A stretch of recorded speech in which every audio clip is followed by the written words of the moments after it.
올 들어 월별 출생아 수 감소가 가팔라지면서 올해 합계 출산율이 0.7명대 초반까지 떨어질 것으로 우려됩니다.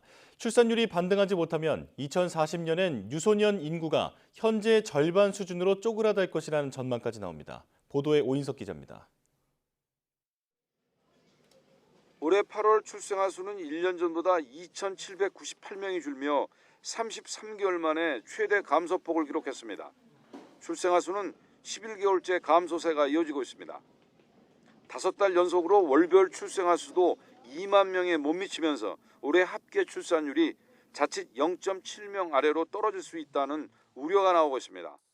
여성 1명이 평생 낳을 것으로 예상되는 합계 출산율은 2018년 1명 아래로 내려온 뒤 지난해엔 0.78명을 기록했고 지난 2분기에는 0.70명까지 추락했습니다.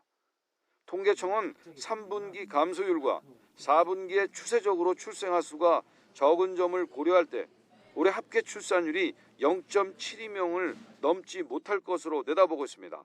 합계 출산율이 간신히 0.7명대에 턱걸이할 것으로 전망하고 있는 겁니다. 올해 8월 혼인 건수도 1년 전보다 7% 감소했습니다.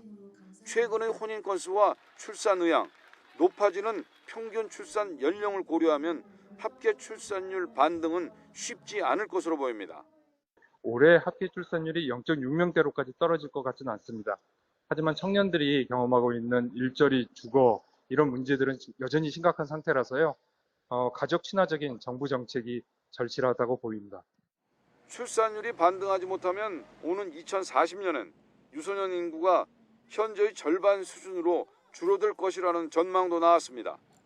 국회 예산정책처는 합계 출산율이 0.70명으로 2040년까지 유지된다면 유소년 인구는 2020년 632만 명에서 2040년 318만 명으로 줄고 영유아 인구는 같은 기간 263만 명에서 130만 명으로 감소할 것으로 내다봤습니다.